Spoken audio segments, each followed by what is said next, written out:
Peer পদ্ধতির তীব্র বিরোধিতা করে, পিয়ার পদ্ধতিটিকে তুচ্ছ তাচ্ছিল্য করে দিন শেষে বিএনপি পিয়ার পদ্ধতি মেনে নিবে বা মেনে নিতে বাধ্য হবে। কিন্তু যেভাবে তুচ্ছ তাচ্ছিল্য করছে, এতে তো বিএনপির মান সম্মান থাকবে না। যে কোনো একটা পদ্ধতি, একটা বিষয়ের বিরোধিতা করা যেতেই পারে, কিন্তু বিরোধিতা করতে আপনি অন্টোলজিক্যাল দিক ব্যবহার করবেন না, আপনি জাস্ট পলিটিক্যাল মাস্তানি করবেন, এটা তো হতে পারে না। এতে দিন শেষে আপনাদেরই বা বিএনপিরই মান সম্মান যাবে। যেমন ডিসেম্বরে নির্বাচন হবে, এই বিষয়ে বিএনপির মান সম্মান গেছে না? তারেক রহমান নিজে বলেছিলেন ডিসেম্বরে নির্বাচন হবে, ডিসেম্বরেই হতে হবে। সালাউদ্দিন বলেছিলেন 31 ডিসেম্বরের একদিন পর নির্বাচন হওয়ার প্রশ্নই আসে না। এখন তারেক রহমান, সালাউদ্দিন সবার পয়েন্ট অফ নো রিটার্ন কাজে লেগেছে, অথচ এটা ইউনূসের সাথে আলোচনায় ডিসেম্বর শব্দ উচ্চারণই করতে পারেননি, বলেনই নেই যে ডিসেম্বর।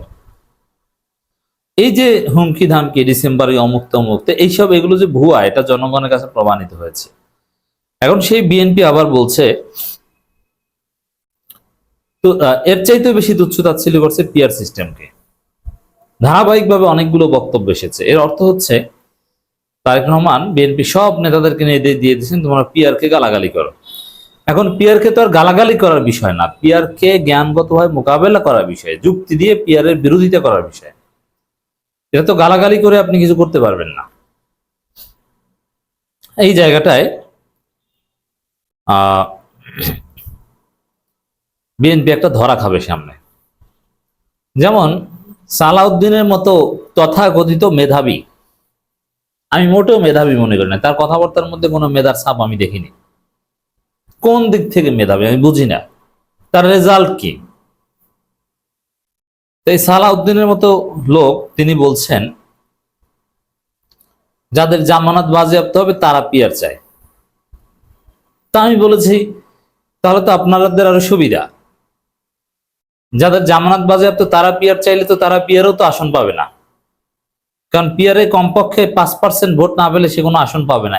এই থ্রেশহোল্ড হতে পারে। অথবা এটা আপনি প্রস্তাব করেন, অথবা 8% প্রস্তাব করেন যে 1% ভোট পেলে সে কিন্তু কোনো আসন পাবে না, 2% হলেও হবে না, মিনিমাম 5% পেতে হবে, তারপরে পার্সেন্টেজ অনুযায়ী আসন পাবে। তাহলে যার জামানত বাজেয়াপ্ত হবে সে তো কোনো আসনই পাবে না ভাই, তাহলে তো আপনার সুবিধা, আপনি এটা বিরোধিতা করেন কেন? এক।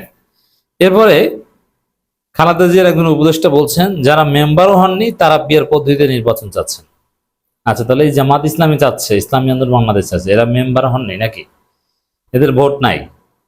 যদি থেকে নাই থাকে তাহলে আপনাদের ভয়টা কিসের? এরা যদি জনবিচ্ছিন্ন হয়ে থাকে তাহলে তো আপনাদের ভালো, আপনার পিয়ার পদ্ধতি মেনে নিয়ে দ্রুত নির্বাচন দেন, আপনার আসনের 300 আসনে 280টা নিয়ে নেন, সমস্যা কি? এটা ভয় পান কেন?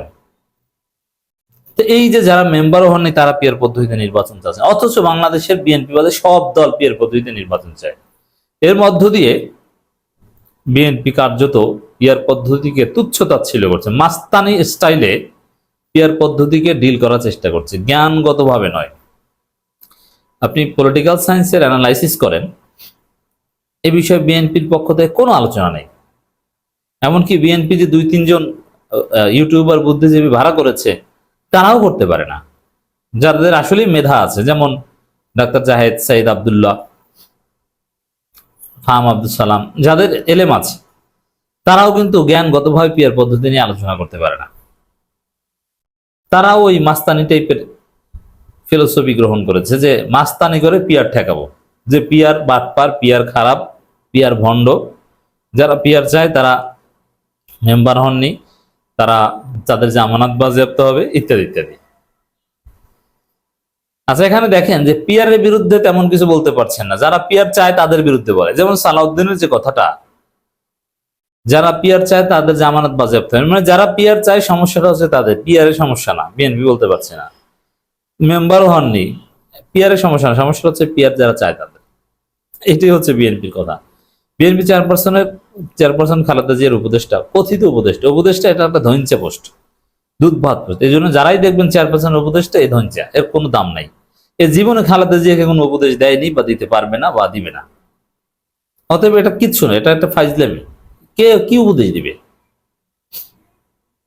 আবুল খায়ের ভূঁইয়া বলেছেন, একটি পক্ষ পিআর পদ্ধতিতে নির্বাচন দিতে বলছে, তারা এই পদ্ধতি সুপারিশ করে দেশে বিশৃঙ্খলা সৃষ্টির চেষ্টা করছে। দেখেন, এটা কি পিআর কে জ্ঞান দিয়ে মোকাবেলা করা হলো? বিশৃঙ্খলা সৃষ্টি করার চেষ্টা, মানে অভিযোগটা হচ্ছে পিআর যারা চায় তাদের বিরুদ্ধে, কিন্তু পিআর এর বিরুদ্ধে কোনো কথাই বলতে পারে না।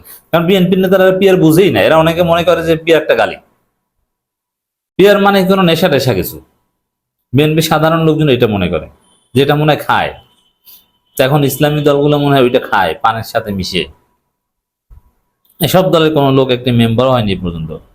যারা মেম্বার, এতে কত হাস্যকর কথা বলছে। জামাত ইসলামের মতো একটা বড় দল, যাদের এই মুহূর্তে বলা হয়ে থাকে যে 30% প্লাস ভোট আছে, অথবা অতীতে তো 12% ভোট পেয়েছে সর্বোচ্চ, তো তাদের মেম্বার হয়নি, এটা কেমন কথা?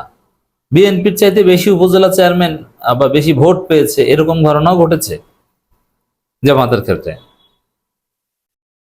এটা কখনো বাংলাদেশে সম্ভব না। আসলে বাস্তব হচ্ছে বাংলাদেশে এটা হবে, আসবে, এবং খালেদা জিয়া বলবে যে বাবারা তোমরা এটা মেনে নাও, তারপরে ঘরে ফিরে যাও। তারপরে বলবে যে আমরা মেনে নিস। ওই ডিসেম্বরের নির্বাচন থেকে নাকে খত দিয়ে সরে আসার মতো। খালেদা জিয়ার কথায় সরে এসেছে না, ওইরকম খালেদা জিয়া আবার পিআর মেনে নেবেন। হয়তো 100% আসলে না, 300 আসনের মধ্যে 150 আসন হতে পারে। এই খায়ের ভূঁইয়া বলেন, যে দেশের মানুষ খালি হাতে রাস্তায় বুক পেতে দিতে পারে, তাদের ভয়ভীতি দেখানোর কারণ নেই। গণতন্ত্রের জন্য খালেদা জিয়া বিনা অপরাধে দীর্ঘদিন কারাবরণ করেছেন। তারেক রহমান শারীরিক নির্যাতনের শিকার হয়েছেন। শহীদ রাষ্ট্রপতি জিয়াউর রহমান আদরের দুলাল আরাফাত রহমান খোকে নির্যাতনের মাধ্যমে, ঠিক আছে, এই নির্যাতন এগুলো তো আপনাদের মনে নাই। এগুলো মনে থাকলে জুলাই অভ্যুত্থানকে, যে বিএনপির কথিত আন্দোলন 100 বছর হাসিনা কিছু হতো না, হাসিনার পতন হয়েছে জুলাই আন্দোলনে। সেই জুলাই আন্দোলনকে অস্বীকার করতে পারে যদি এই নির্যাতনের কথা মনে পড়ে, বলে যে জুলাই কোনো আইনি ভিত্তি নেই, এটা আবেগ। কত বড় বাটপার হলে, কত বড় অসৎ হলে এই কাজ করতে পারে। তো বিএনপির যারা নির্যাতিত, তাদের তো উচিত যে সালাউদ্দিনের বাড়ি ঘরে হামলা করা, ওরে ধরা, যে তুই এগুলো কি বলস। আমরা গরু ঘরে ঘুমাইছি, আমরা ধান খেতে ঘুমাইছি, জঙ্গলে ঘুমাইছি, বগুড়ার লোকজন, দেশের বিভিন্ন জায়গার লোকজন। আর এখন যে জুলাই আমাদেরকে একটা সুন্দর জীবন দিয়েছে, আর জুলাইয়ের কোনো আইনি ভিত্তি নেই, ভিত্তি আছে তোর। ওরে ধরা উচিত। ওই বাটপার গুলো বিএনপিকে ধ্বংস করবে। আবার বিএনপির লোকেরা সেই আগের মতো বেকায়দায় পড়লো ওই বাটপারের কারণে। আবার গরু ঘরে ঘুমাতে হবে, সেই দিন আসছে আপনাদের জন্য। দর্শক, নির্বাচনে যাদের ভরাডুবি হবে তারাই পিআর পদ্ধতি চায়। প্রিন্স গুরুত্বপূর্ণ নেতা। এর মানে কি? পিআর পদ্ধতির বিরুদ্ধে কিছু বলতে পারছে না, পিআর যারা চায় তাদেরকে গালি দিচ্ছে। এইটা হচ্ছে বাস্তবতা বিএনপির। আপনারা আসলে বুঝতে পারছেন যে পিআর পদ্ধতির বিরুদ্ধে বিএনপির দুর্বলতা কতটা মারাত্মক। পিআর এর বিরুদ্ধে একটা কথাও নেই, দেখেছেন তো, দেখালাম। যারা পিআর চায় তাদেরকে গালি দেয় শুধু।